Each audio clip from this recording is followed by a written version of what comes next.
in 2010, and Jen Schumacher stands, she said, like, not super tall, but a super big heart. And so Jen Schumacher had finished her first Catalina swim, and I was like, you did what? And she's like, yeah, like that. And I was like, oh. Well, I want to know a lot more about that, and that's before I did my first swim. And so she just kind of kept talking to me about it and kept talking to me. We had this swim thing going on through Steve at Mission Viejo, the famous pool down in Mission Viejo.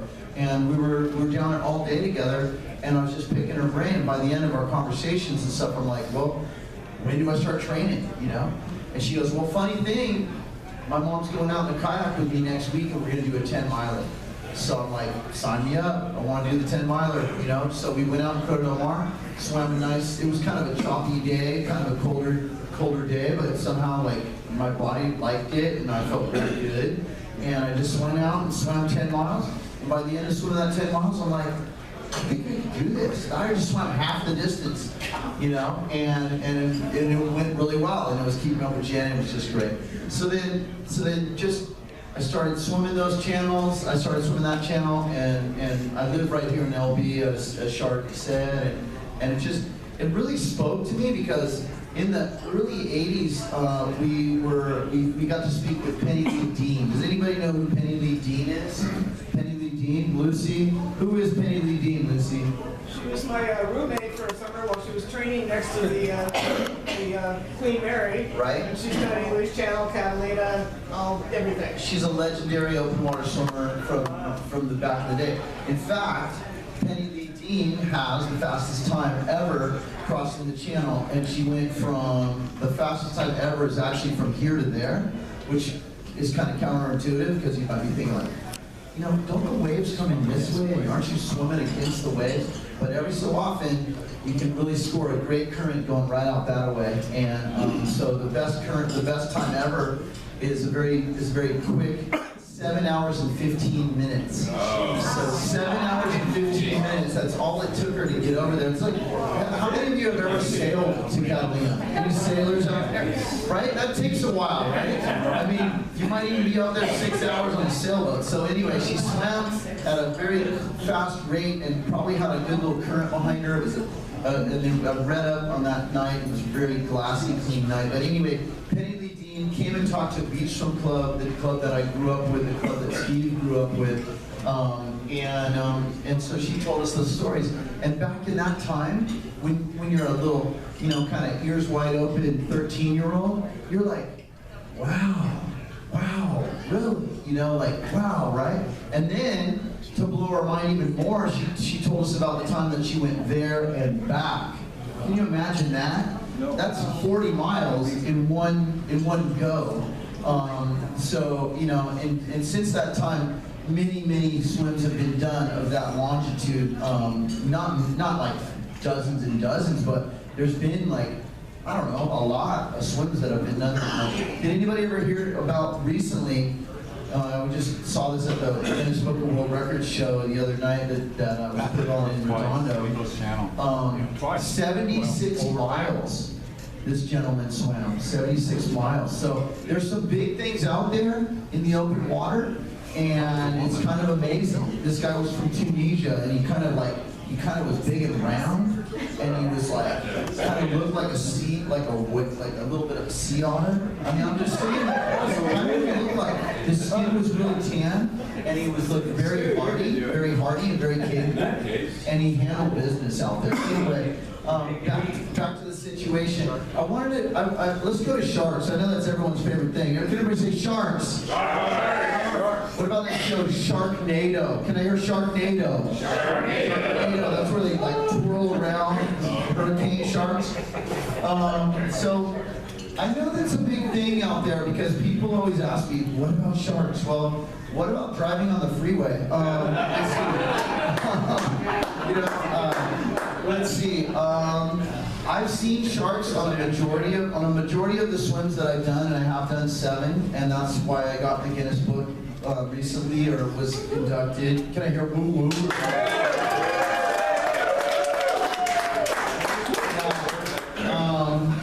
So anyway, yeah. So know, like on swim number 1, we had a little shark and his mom. Well, we didn't see his mom, but we did see the little juvenile. Juvenile sharks are a thing, and they're very curious, and they just kind of trail. They just kind of tend to trail or just look around. We're not real scared of juvenile sharks, but where there's juveniles, sometimes there's a mommy, and we're still not really worried about the mommy because they don't eat this. They eat a lot of other things, but they don't eat this. You know what I'm saying? They don't eat humans as their food source. So if you don't look like a seal, if you don't smell like a seal, you don't swim like a seal, if you're not struggling, then they're probably not interested in you. And you know, that's not so bad if they're not interested in you, right? You know? So at any rate, we always see them, but they don't do much. This one time was kind of interesting though. Gotta love stories that start with a one time, right? So this one swim, this little juvenile was coming up towards me, like approaching the boat, like kind of like this, and I'm sort of like swimming this. I'm swimming this way, and it was kind of coming at me like this. And how many of you guys know Tom Gallagher? You guys know Tommy G? Yeah. So Tommy G was paddling for me. He was prone paddling. I used to have a lot of prone paddlers. That means laying down on the belly. So Tommy G was paddling. Raquel Bartlow was paddling. Peter Joseph was paddling. We were rotating the 3 guys around. And Tommy G just paddled between me and the shark. And the shark just went, all right, I guess I don't want that after all. You know, so Tommy G just headed him off at the pass. A lot of little incidental stories like that throughout the years with really no incidents, and that's the way we like it. One other little thing happened. I was training off of Laguna. I was going from Laguna Beach, El Moro Point, to Huntington Beach Pier, which is a 13-mile swim. And usually in my training regime, I try and get something like 12 miles, 13 miles, kind of nail down a big one like that, and then sort of like back off the training, and then just head into the big day. The big day is 19.9 or 20.3, somewhere in there, depending on how straight of a line you drop. So I was doing my big swim, and Sean Lippman was driving a Zodiac boat, and so I get to the wedge. We're right outside the wedge, and I start smelling really fishy. And by the way, if you're ever swimming and it starts smelling really fishy, it's kind of a thing, like maybe kind of just be aware, you know, because if it's smelling really fishy, maybe there's a lot of fish around and stuff, yeah, you know. So sure enough, like this kayaker was going, hey, you might want to tell your swimmer to get in the boat because there's this hammerhead shark out here, and it's been like hitting my boat a lot, and it's been kind of like ramming its head into my boat. So when you get little things like that crop up, so Sean was like, yeah, jump in the boat, we're gonna go a little 400 meters down the beach, and we'll get you back to the water. You know, just funny little things like that. What was that? So, but you know what? I was born as a dolphin. I don't know how many of you know that. I had a hole in my back. I used to breathe out of my back. My pillow was a big chunk of seaweed I just found, and it was great. At age 12, I came to the Long Beach area, and was given a number 2 lead pencil, a backpack, and a pair of running shoes. And they're like, go get him, kid, you know, and so that was great. So channeling the dolphin energy inside of me makes it all the less likely that I'm going to be having issues because I like have dolphins inside of me. Other things. Shar was right. We got in the Guinness Book for one personal thing, but then a relay got in there too. A relay. So the other one that got into the Guinness Book was a relay. And that was the team of, and you can give these guys a clap if you know them. Maddie Mitchell. We're tightening it up here. Parks Wesson. Lyle Nally. Stand up, Lyle. Yeah, Lyle. And Lyle Nally. Let's see, Parks Wesson. Lexi Kelly. And then Sammy Sears. Sammy Sears was the alternate. Was there anyone else? Oh, Ted Bramble. Okay. There we go. So, and all 6 of those folks are from Long Beach. Lexi Kelly moved to Long Beach after college, but everybody else was like pretty much like Long Beach stock. Lyle now lives in Huntington Beach, trains in Long Beach, heart and soul in Long Beach, you know, so that's close enough. So, right, Lyle? I own property in Long Beach. He goes wrong. He's still a Texas. He played water polo for me. Years ago. But anyway, we put together this team, and back in the old days, like when I was first beginning to do these swims, I used to think like you want the certain tide I used to think tide had a lot to do with it. I still think tide has a lot to do with it, but I've also got worked using the tides. But this time we lucked into a really good tide. So let me see if this makes sense to you guys. You start on a peak high tide, and if you're going to the island, it's sucking out and it's going, right? Can you get that visual there? It's going like sucking out this way, and then you're swimming with it. Can you see that? Do you feel me on that? Yeah. Right? Yeah. So sure enough, I picked a really, really high tide, and it was gonna suck out to be a negative tide. And sure enough, we got 3 hours into the swim. Don't mind me about the first 2. The first 2 hours were so nasty. The wind was so nasty and so like, it was rough. Lyle and I swam in the first 2 hours. I swam the first leg, and then Lyle swam the second leg. Lyle, stand up one more time. Reach those arms up. There you go. See that wingspan? He's taking those long wingspan arms and trying to go over waves. Waves were actually breaking over him as he was trying to just slice through them.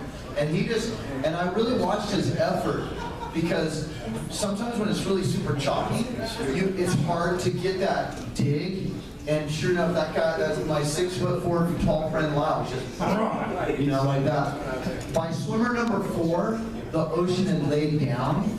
Well, it's really about swimmer number 3, it's laid down, and it started to just like, you could watch the ocean shuddering backwards like this. It was just going, you know, and then a little like that. And that's when we really made up a lot of ground. It was like 2.8 miles per hour, 2.6 miles per hour, you know, I don't know if we got any 3 was out there, but it was just really cooking. And then we just finished up, and we're the first team ever to go under 7 hours. That's kind of good, right? I gotta wrap it up here. I'm sure I gotta wrap it up, but I'll just finish up with a couple questions. Everybody loves questions, and then maybe just we'll touch on training if you have any training questions.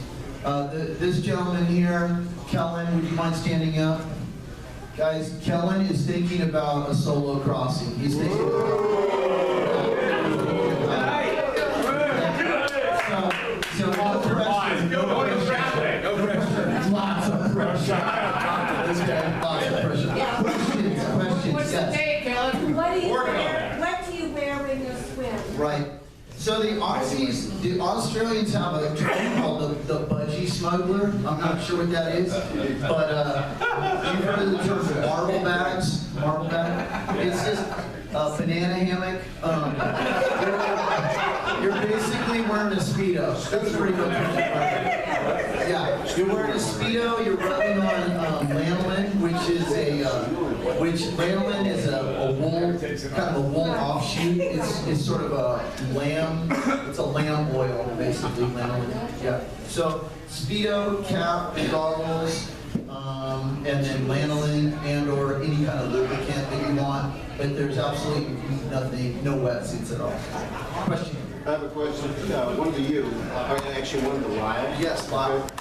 Besides being a fantastic swimmer, he's also a fantastic podiatrist. I just thought I'd throw it in. But Yes. does the size of your feet? What? Size of your feet have a lot to do with the way you're swimming. I mean. So Lyle, I think Lyle would be best set to answer that I'm being question. serious. Just the size of your feet. In other words, you don't wear fins, right? Lyle has his own It's a serious question.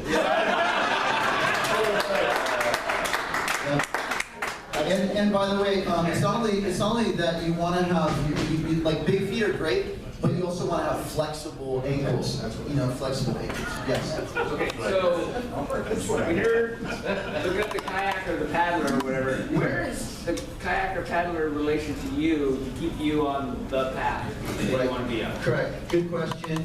Pull onto you in the house. Okay. So the question is this. The question is, what's the relationship to like the swimmer, the kayaker, and the assist boat?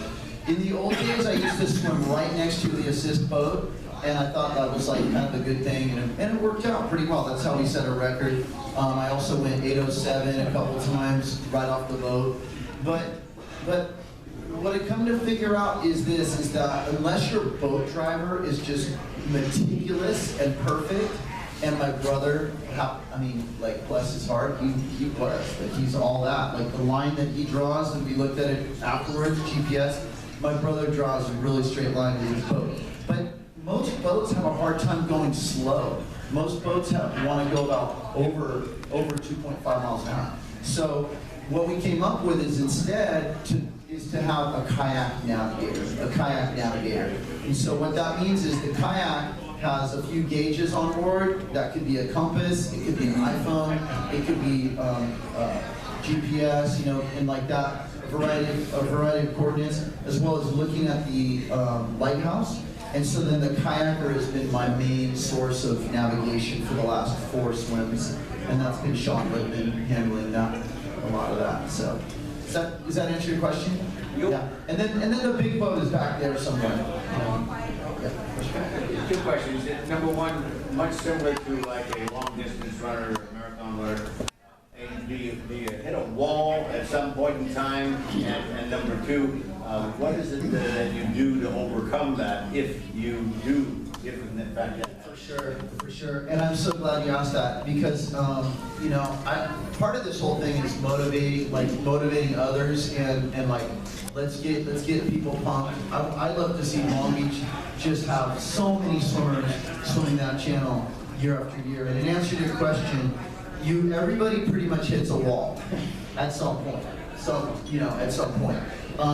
Your better swims are swims where you're so mentally prepared that when something difficult arises, that you're just like, I'm noticing something difficult arising. I'm okay with that. I'm gonna move right through that moment, you know? Like so having a curiosity about your issues rather than having a judgment about your issues, meaning like when the difficulties come, it's more like there's kind of a, you know what? I'm noticing this right now, but in a half hour, this might change. And it's important to kind of keep in mind for an endurance athlete that like things can change. Can I hear things can change? Things can change. Things can change. The sun can come out. You know, a dolphin can jump out, you know, of the water. That's happened. And then all of a sudden, you get kind of the second wind, and then you start to be like, you know what? I'm feeling good. You can change your stroke a little bit. Like, let's say your shoulder's bugging you. You can rotate a little more, and you can change things up. You can drink some caffeine, you know, like, just things can change. So, one last little note on that is after a particularly hard swim, I let go of all my conceptions about time. Time became like didn't matter anymore. I really felt really free once time didn't matter anymore. And then wouldn't you know it, the very next swim, I set that 7:55 male record, you know? And so sometimes it's good, a lot of times I reckon in sports, it's good just to be in that moment, be really grounded in that moment. Like Michael Jordan used to say stuff like, how do you deal with all the pressure when the game is on the line? You've got 1 second, you know, to shoot, and if you don't make the basket, you lose the game, and if you do make the basket, you win the game. How do you deal with that pressure?